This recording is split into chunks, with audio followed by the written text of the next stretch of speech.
dal leen ak jàmm ñu koy tàqaan yéeni kaay xëy ndoo tàmbale koog l'évidence yéeni kaay l'évidence di kaat na naka ci mbirum Marième Faye Sall première dame boobee ex-présidente d'une fondation influence sur le pouvoir Marième Faye Sall moomee naka mooy marraine édifice public yi moom Marième Faye Sall yéeni kaay bi naka xëy na koo fësal nee na Marième ak question lan la Marième def le public yéeni kaay ne fi ñu tooni entre faste et tract la dynastie Faye Sall naka ñoom ñoo ngi defee histoire gannaaw naka ay central ay gannaaw avenue Charles de Gaulle naka ba ñu dal dee tudde waata Macky Sall hôpital bu Fatick nag fi ñu tooni Marième Faye Sall lañ ko tuddee yéeni kaay bi nag fintooni naka dynastie Faye Sall naka akimo nañu mbir mi boobu ak léegi naka ñoo ngi tuddee seen bopp ay avenue ay cëru naka ci li nga xamante ni si moo di réew mi boobi jamono Anta Babacar Ngom la bi dépes yéeni kaay ne mooy femme bu njëkk nag boo xamante ni si réussir na jàlla li nga xamante ni si moo di parrainage kii jàlla gut kayit nekk hors cours su fintooni yéeni kaay bi xëy na koo fusal moo di enquête yéeni kaay Sonko bokkatul affaire Prodac ak conséquences yi nga xamante ni si moo lalu ci présidentielle yi yéeni kaay bi ne enquête naka chambre pénale boobee naka bu cour suprême daal dinaa confirmer na condamnation bi nga xamante ni si moom la ñu tegoon si ndodd Ousmane Sonko ci doxoon ak moom digganteem ak Mame Mbaye Niang maître Khoureyssi Ba nee naka dinañ rendre en évidence adversaire de Sonko nga xamante ni si réussir nañu fexe rek pour éliminer ko ci présidentielle bi avocat général gannaaw cour suprême boobee naka dafa sàkkoon ab cassation arrêt de la cour d'appel mbiru Ousmane Sonko moo ngi gën a lëndëm moo ngi gën a xiini mii nag yéenekaay yu bëri naka xëy nañ ci xëyaat yéenekaay bi di leen public nee na affaire sur suprême naka moo nga confirmer naka li nga xamante ni si moo amoon ca cour d'appel les échos yéenekaay ne débouté par la cour suprême Ousmane Sonko écarté par Mame Mbaye Niang fi ñu tooni nag Ousmane Sonko moomee roñ nañu ko tegee ko na li nag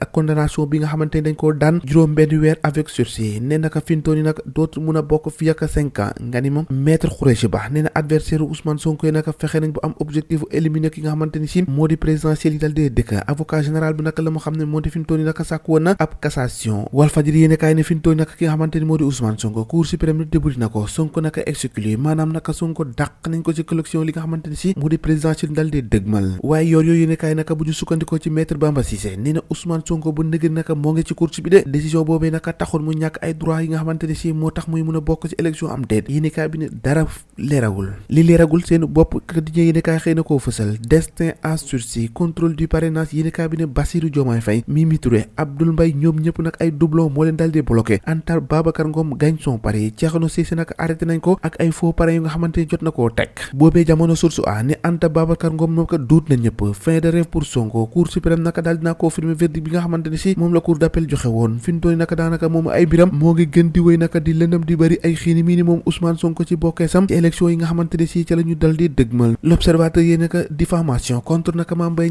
Niang moomee yéeni kaa bi ne gagne Ousmane Sonko gagné na cour suprême confirmer verdict bi nga xamante ni moom la cour d'appel joxe woon leader bu ex-Pastef fi ñu tooni daanaka mu ne tuta nag doon li nga xamante ni si moo di président muy fal wala di falaate loolee tax naka tribune yéeni kaay ne cour suprême naka Mame Mbaye Niang éliminé na Sonko ndax lañu ko doon toppee mbir ab daan dacee mujjaa am te loolu naka daay tax rek ba moom Ousmane Sonko la mu bëggoon naka di doon ab candidat ci présidentielle mi dal dee dëgmal naka loolee dootul mun a ne gâteau pimenté pour Sonko opposant personne éligibilité yii ne kaay bi ne fi ñu toon nag moom Ousmane Sonko ñàkk na lu bëri de ndax gâteau la boo xamante ne si saf na sàpp ak kaan yi Thierno Cissé moom yi nga xamante ni yoon dal na koy teg loxo naka gannaaw ba mu jëlee ay député yu baaxul naka dal di koy déposé moom nag la mu xam ne suñu naataangooy libération yii ne kaay moo di la mu bëggoon rek moo di si saa si naka kut ko kut naka mu doon ab candidat waaye doon candidat doo ko jaarale si yoon moom moomee am juróom fukki at ak ñett candidat indépendant naka niki démb la présenté ab liste 13 faux députés yoo xamante ni ci conseil constitutionnel bañ ko càmbaree ba noppi naka gis ne loole nag amul dara lu ci baax ca la ñu wooye enquêteur yu dik naka ca lañ ko daal dee jàpp naka yóbbu ko ñu ne déeta waaye 30 millions yëpp posé sa CDC ak ca banque naka islamique du Sénégal loolu lépp nag daanaka bëri na ci li nga xamante ni si dara baaxut ca Thierno Cissé moom placé nañ ko ca garde à vue gannaaw nag ba mu tëggee ay liste parrainage am faux députés yi tat ko yóbbu sa conseil constitutionnel fi ñu toon yi loolee naka tax na bu ñu daal di koy nag ciix nag tal dee jàpp